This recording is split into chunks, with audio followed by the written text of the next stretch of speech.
AK Television. Stay ahead, stay informed.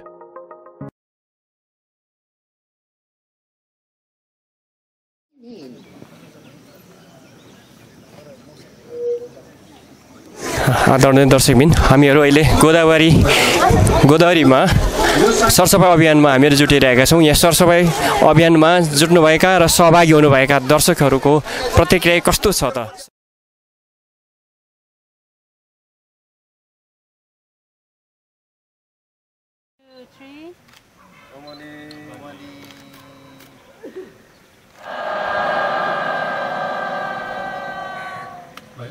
म यस कार्यक्रमलाई अगाडि बढाउन चाहन्छु। यहाँहरूको आत्मीय उपस्थितिप्रति यो कार्यक्रमको आयोजक परमेश्वरको मण्डली विश्व सुसमाचार समाजको तर्फबाट हार्दिक स्वागत र नमस्कार। सभाध्यक्षज्यू, विशिष्ट अतिथिज्यूहरू र उपत्यकाकै सबैभन्दा महत्त्वपूर्ण वडा, प्रकृतिले साथ दिएको वडा राख्दै तपाईहरु यहाँ आइदिनु भयो। यो राम्रो अभियानमा हामी जोडिएका छौं, अरु धेरै राम्रो अभियानमा जोडिने छौं। हजुरहरु सबैलाई धेरै धेरै धन्यवाद, नमन, नमस्कार, बधाई, शुभकामना। Thank you so much. मात्र सेवा गर्न आएको हो, यही सेवा मैले भूकम्पमा गरे। अहिले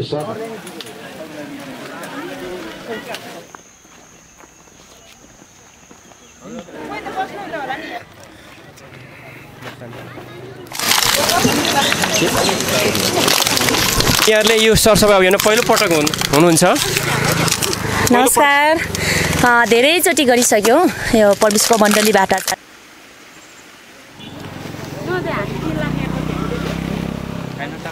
यहाँहरूको परिचय?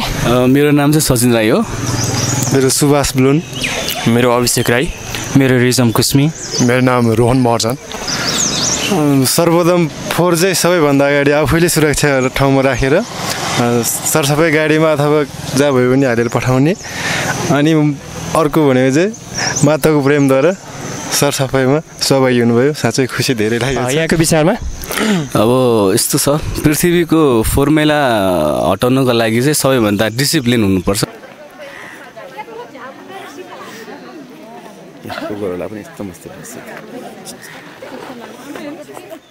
फोहोर कति सङ्कलन भयो त हजुर?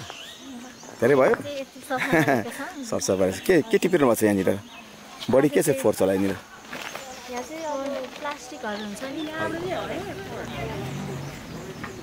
अब सरसफाइ भनेको चाहिँ अब अघि उहाँले भन्नुभए जस्तै हाम्रो मनदेखि नै भयो भनेदेखि एकदमै राम्रो हुन्छ। मनदेखि गर्नको लागि चाहिँ अब हामीभित्र आमाको प्रेम हुन जरुरी छ। यसरी यो पृथ्वी चाहिँ एकदम फोहोर भइरहेको अवस्थामा, त्यसमा चाहिँ नि प्लास्टिकको धेरै प्रयोग भइरहेको समयमा यो चाहिँ प्लास्टिकको चाहिँ न्यूनीकरण गर्नुपर्छ भन्ने अभियानमा यहाँ हुनुहुन्छ। यहाँको विचार चाहिँ कस्तो छ त? एकदम सकारात्मक छ। विचार चाहिँ सकारात्मक हो, किनभने हामी बाँच्नको लागि हामीले गर्नुपर्ने कार्यको विषय हो यो। हामी अब आफै ठाउँमा फोहोर गरेर हामी स्वास्थ्यलाई असर पर्ने गरी गर्नुभन्दा स्वास्थ्यलाई सकारात्मक ढङ्गले कुन गरेमा हामीले कुन कार्य गरेमा राम्रो हुन्छ त हाम्रो पिँढीहरू सबै हाम्रो है संसारभरिका हामी मान्छे मानव जातिमा गर्नुपर्ने कार्य के रहेछ भन्दाखेरि वातावरण नै सफा भएन भन्दाखेरि हामी जिउने कसरी? मण्डलीले, परमेश्वरको मण्डली चाहिँ विश्वव्यापी हाम्रो मण्डलीले चाहिँ अब यो वातावरण सरसफाइको जनचेतना जगाउने एउटा सानो सुरुवात नै यो गोदावरीमा सरसफाइ कार्यक्रम गराउन चाहिँ कतिजना सहभागिता हुनुहुन्छ? हामीहरू करिब 400 जना जति छौँ हामी। यो चाहिँ अलिक फरक खाले सरसफाइ रहेछ, किनभने वास्तवमै फिल्डमै खट्नुभयो र फोहोरबाट कसरी बच्ने या फोहोरबाट के सदुपयोग लिन सकिने, कसरी यो प्लास्टिक जन्ने पदार्थहरूलाई कम गराउने भन्ने विषय पनि उहाँले ब्रिफ गर्नुभयो। र अरूभन्दा मान्छेको उपस्थिति पनि धेरै थियो र अहिलेसम्मको सरसफाइ कार्यक्रममा यो उत्कृष्ट रह्यो। नमस्कार, यहाँको परिचय? मेरो नाम चाहिँ रामकुमार विश्वकर्मा, परमेश्वरको मण्डलीबाट रहेको छु। आज यो सरसफाइ कार्यक्रम गोदावरी वडा नम्बर 3 मा सँगै वडाध्यक्षसँग कार्यक्रम गरियो। यो कार्यक्रम बारेमा प्रकाश पारिदिनुस् न।